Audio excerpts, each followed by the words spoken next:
Weereens baie welkom by ons erediens vanoggend.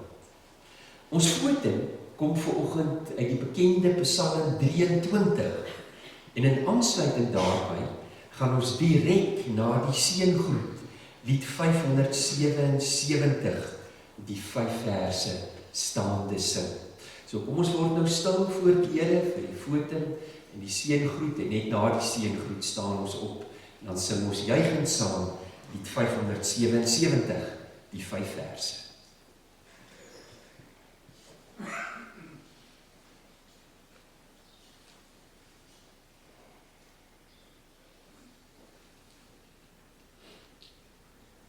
Die Here is my herder, ek kom niks kort nie.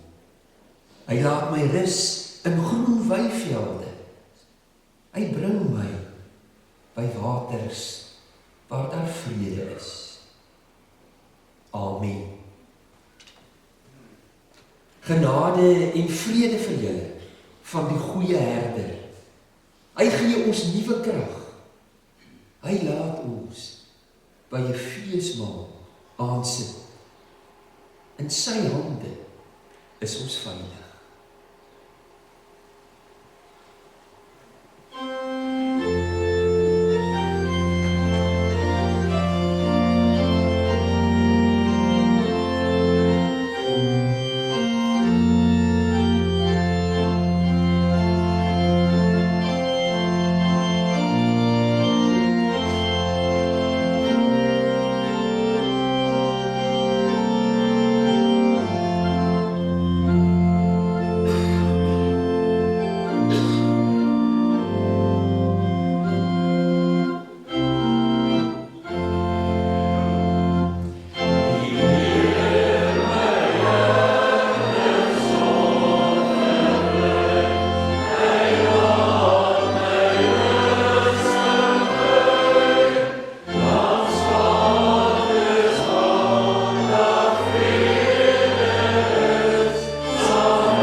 Kom ons luister, wat verwag die Here van ons in ons lewens, ook in hierdie nuwe week wat voorlê. En ons gaan die samevatting van die wet van die Here lees uit Lukas 10 vanaf vers 25 tot vers 28. Daar was 'n wetgeleerde wat aan Jesus 'n strikvraag wou stel. Hy staan toe op en vra: "Meneer, wat moet ek doen om die ewige lewe te verkry?" Jesus sê vir hom: wat staan in die wet van Moses geskrywe? Wat lees jy daar? Hy antwoord, jy moet die Here jou God lief hê, met jou hele hart, en met jou hele siel, en met al jou krag, en met jou hele verstand, en jou naaste soos jouself. Jy het reg geantwoord, sê Jesus vir hom. Doen dit, en jy sal die lewe verkry. Die Here verwag van my en jou liefde. Liefde in die eerste plek teenoor hom as ons Here God, maar ook liefde teenoor ons naaste, die mense saam met wie ons elke dag leef. Nou dikwels stel ons nie die Here te leer in hierdie liefdesopdrag. Doen ons dit nie, doen ons verkeerde dinge. Daarom het ons geleentheid om nou ook ons liefdeloosheid en ons sonde voor die Here te bely. En kom ons doen dit met die woorde van die 231, die eerste en die derde vers. Sulke treffende woorde, kom ons sing dit biddende, terwyl ons so sit.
Aan almal wat met 'n ware berou en opregte geloof hulle toevlug neem tot hul enigste verlosser, Jesus Christus, verkondig ek in die naam van die Here die vergifnis van sonde.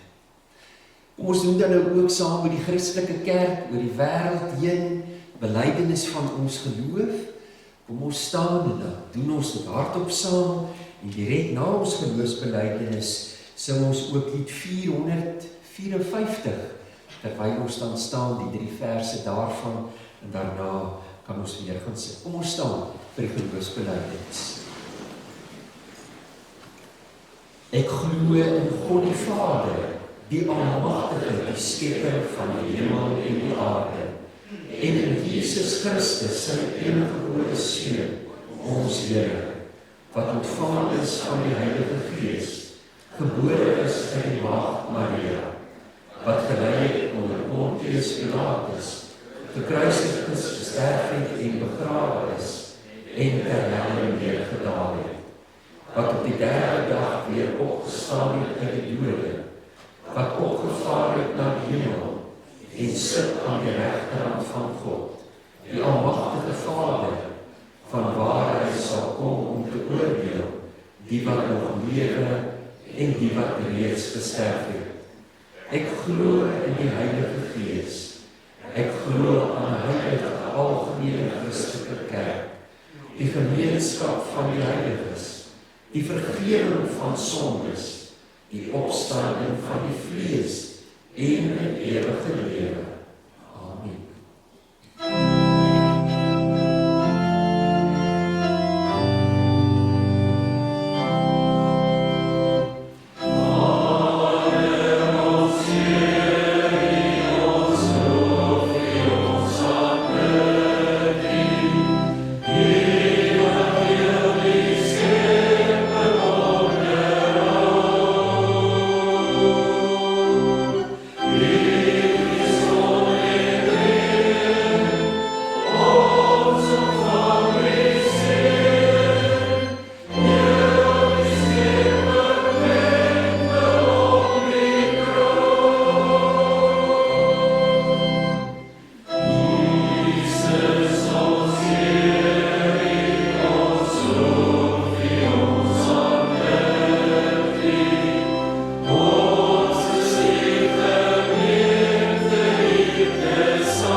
Voordat ons saam lees uit die woord van die Here, kom ons word stil, dan bid ons saam. Hemelse Vader, die enige God, wat 'n voorreg om saam as gemeente vir U te kan loof en prys op hierdie Sondagoggend. En dankie dat ons kan weet, Vader, Seun en Heilige Gees, U is betrokke by ons lewens van dag tot dag. Dankie vir hierdie nuwe dag. En dankie Here vir die milde reën wat U die afgelope dae vir ons gegee het. Ons loof U daarvoor. Dankie ook vir U woord. Dankie dat ons nou kan stil word. Ons wil bid, o Heilige Gees, dat U met ons sal praat deur die woord. In Jesus naam. Amen.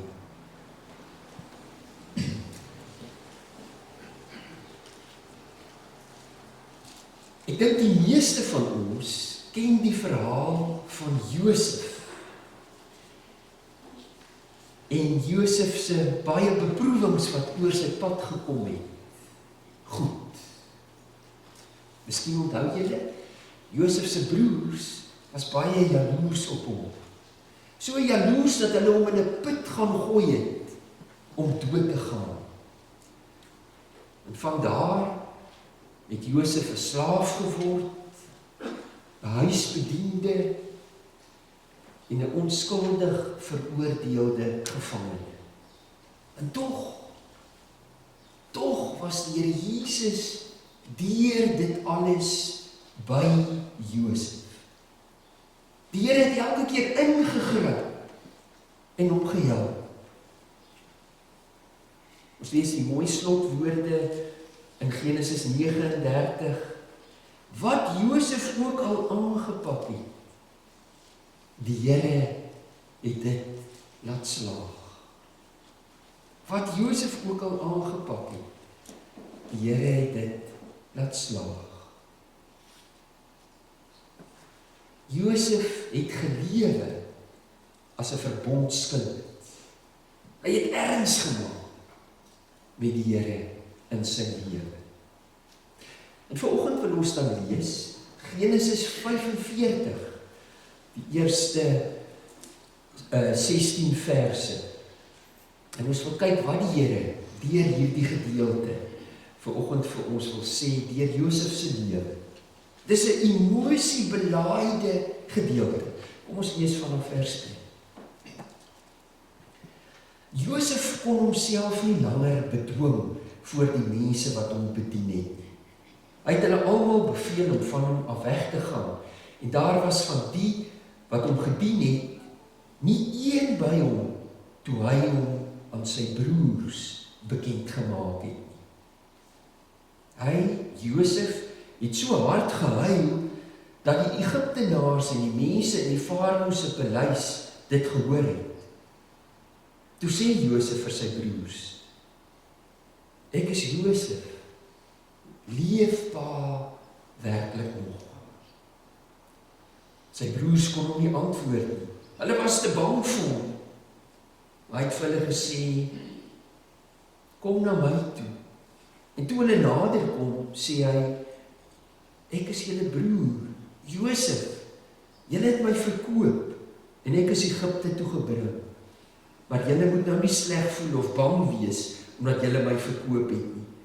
Want God het my voor julle uitgestuur om lewens te red. Dit is nou maar die 2de jaar van die hongersnood in die land. Daar lê nog 5 jaar voor, waarin daar nie geploeg of geoes sal word nie. God het my voor julle uitgestuur, om vir julle 'n oorblyfsel in hierdie land te laat oorbly, om julle aan die lewe te hou, en sodat baie aan die dood sal ontkom. Dit is nie julle wat my hierheen gestuur het, maar God.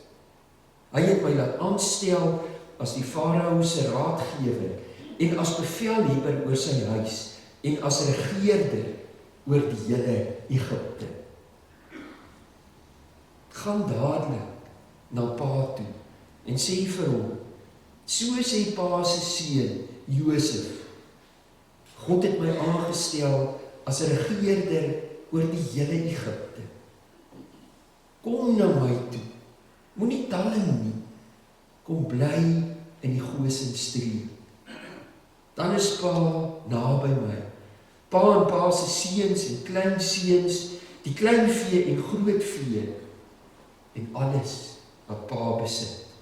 Ek sal vir pa daar onderhou, want daar lê nog 5 jaar hongersnood voor.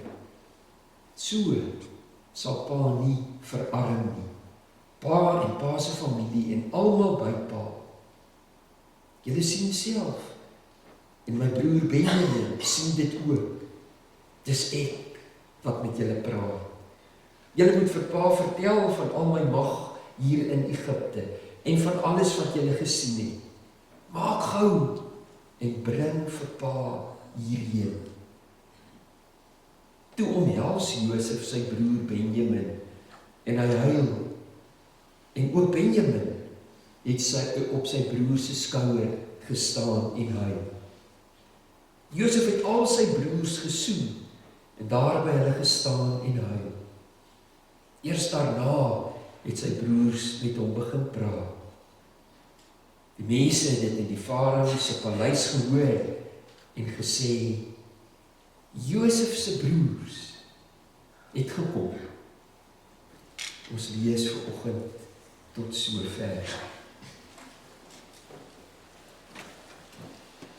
Liewe broer en suster, liewe kinders en jong mense, ons skil onsself baie keer in ons lewens.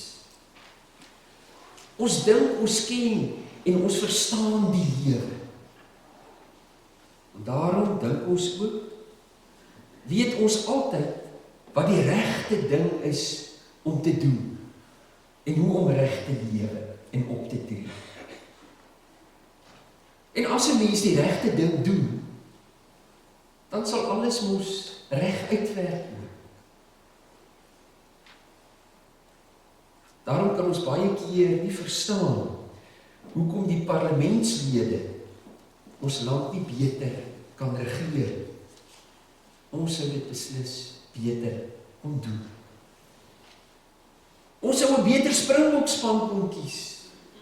Miskien ook 'n beter Protea span. En dieselfde geld baie keer ook vir ons menseverhoudings. As my pa hulle, my jongste boetie, strenger groot gemaak het, was hy vandag miskien nie so koersloos nie. As my dogter maar na my geluister het, het sy nie vandag met so 'n treurige man gesit nie. Ensovoorts. Ensovoorts. Tog is daar altyd iets verborge met betrekking tot ons lewens. Daar is iets wat ons nie volkome kan begryp of beheer nie. Dit behoort ons ook te waarsku, om nooit te verseker van onsself te raak. Veral omdat die Here in die wêreld aan die werk is. En ook omdat hy in ons lewens aan die werk is. En wat hy as Here God doen, is nie altyd met die eerste oogopslag vir ons duidelik. Dit sien ons baie mooi in hierdie verhaal van Josef. Ons weet hoe jaloers Josef se broers op hom was. Hulle wou van hom ontslaa raak, daarom het hulle hom in 'n put gegooi om dood te gaan. Gelukkig het die Here dit anders beskik en is hy later as slaaf verkoop en na Egipte geneem. En die verstommende is dat Josef, die oudste Josef, later Farao se belangrikste raadgewer in Egipte geword het. Hy het 'n magtige posisie bekleed toe sy broers tydens die groot hongersnood in Egipte gaan hulp soek het. As Josef se lewensverhaal maar net sy eie persoonlike verhaal was, kon dinge miskien heel wat anders uitgedraai. Josef ongeredeneer het, ek weet hoe die lewe werk, dis elkeen vir homself. Ek het dit mos op die harde manier geleer. Hy kon maklik sy broers se verleentheid gebruik het om hulle dieselfde les te leer. Hy kon maklik vir hulle gesê het, nou is dit julle beurt om 'n bietjie swaar te kry. Suffer maar. Maak self 'n plan. Maar dit is nie wat Josef gedoen het. Hy het geweet dat alles in die lewe nie altyd voorspelbaar is.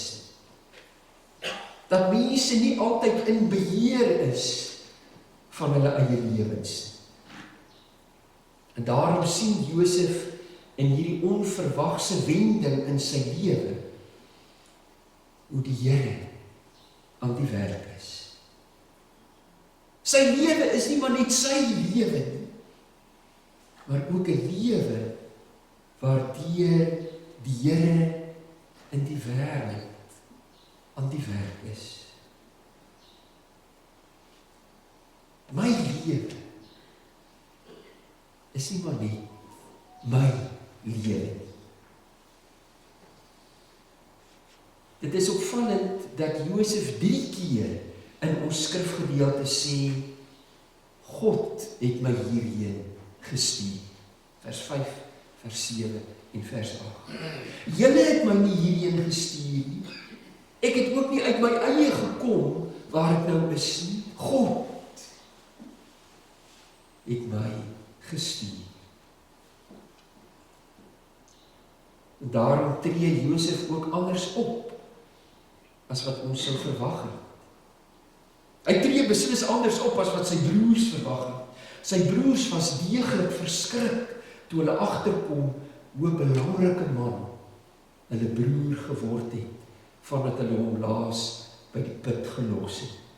Hulle het waarskynlik die ergste verwag.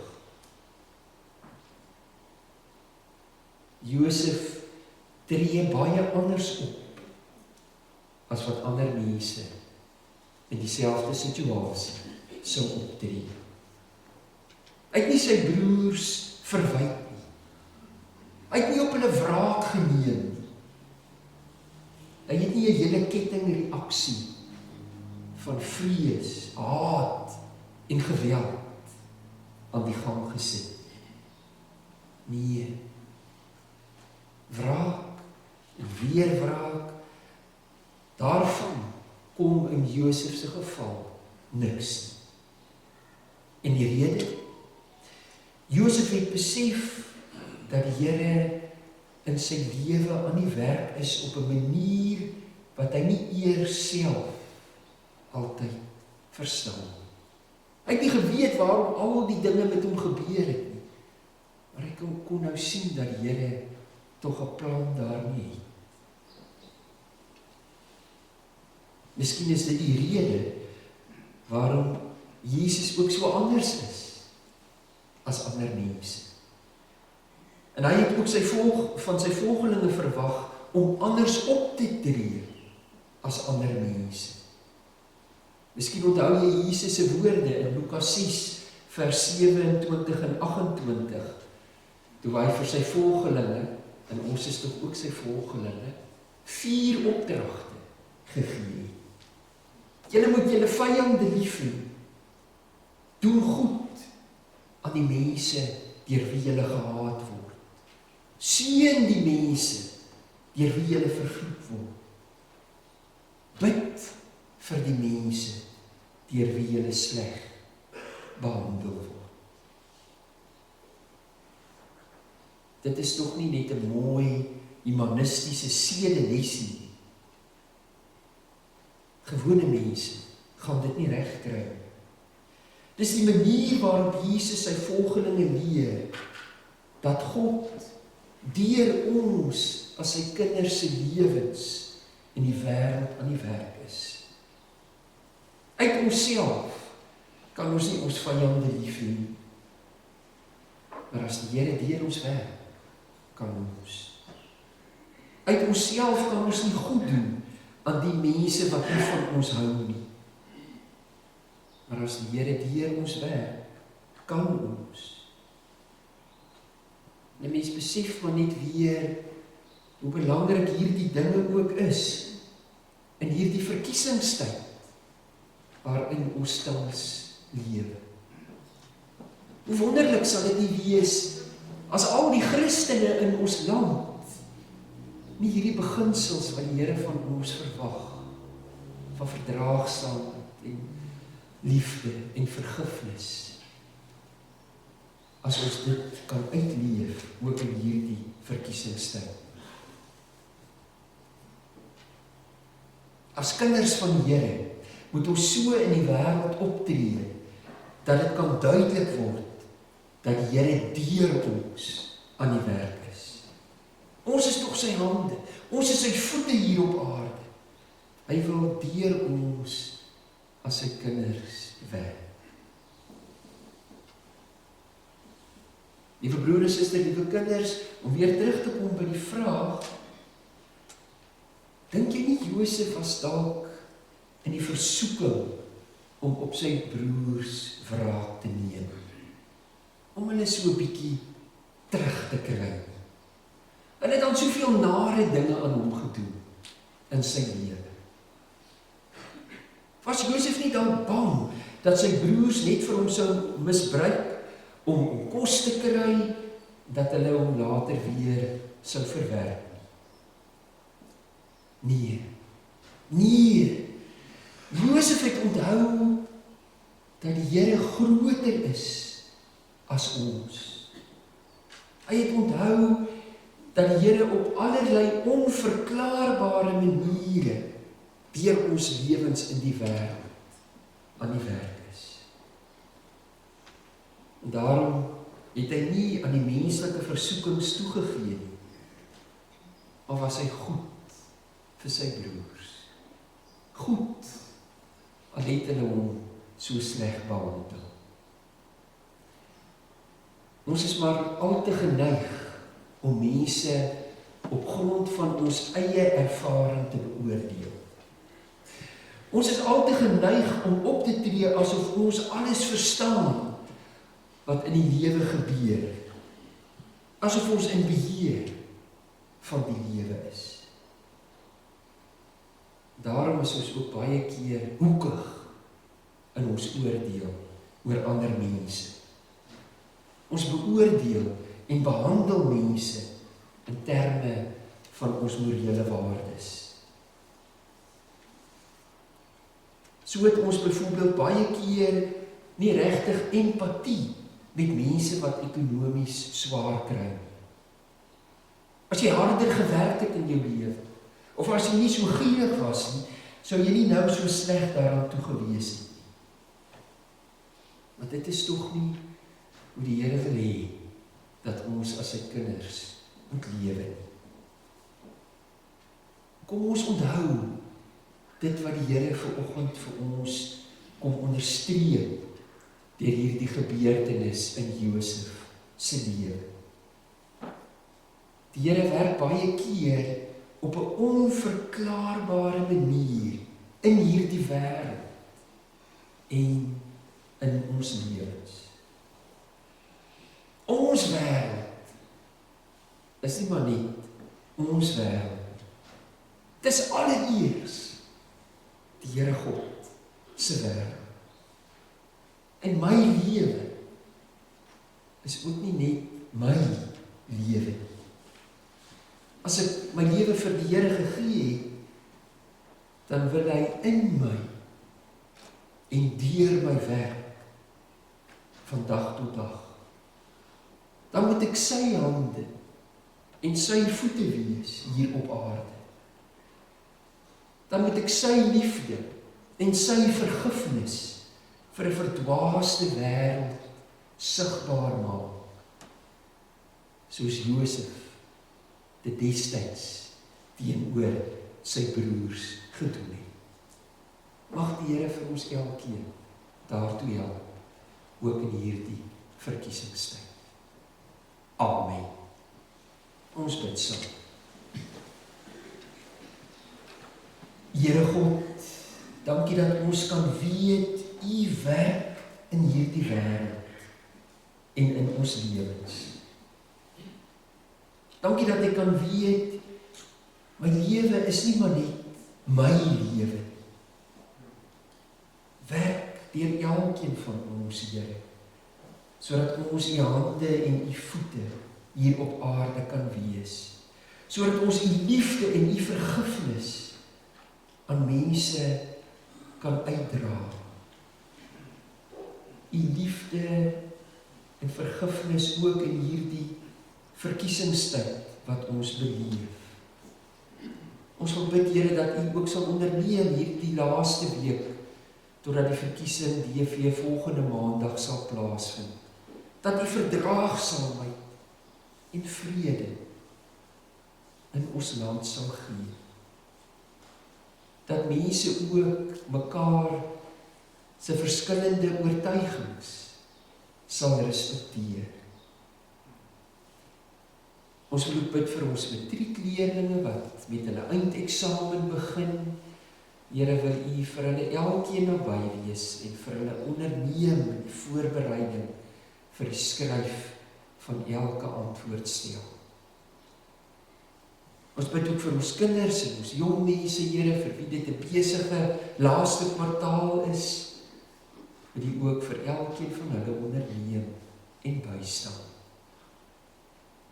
hou U hand oor ons elkeen in hierdie nuwe week. En ons vra dit nie omdat ons dit verdien nie, maar net uit U groot genade alleen. Amen.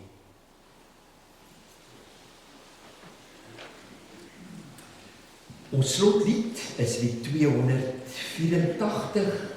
Laat Heer U vrede deur my vloei.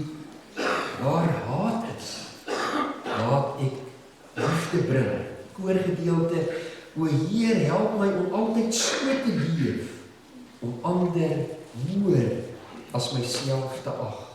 Ja, om lief te hê, ander bo myself, en ook eerder te gee, as te verwag. Dit is wat Josef vir ons kom leer het, met sy lewensvoorbeeld, en mag die Here dit ook in ons lewens waarmaak. Al 3 verse ten slotte, die 284.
Ontvang nou die seën van die Here en gaan ook hierdie nuwe week met sy vrede en bystand binne. Die genade van ons Here Jesus Christus en die liefde van God en die gemeenskap van die Heilige Gees sal met julle elkeen wees en bly.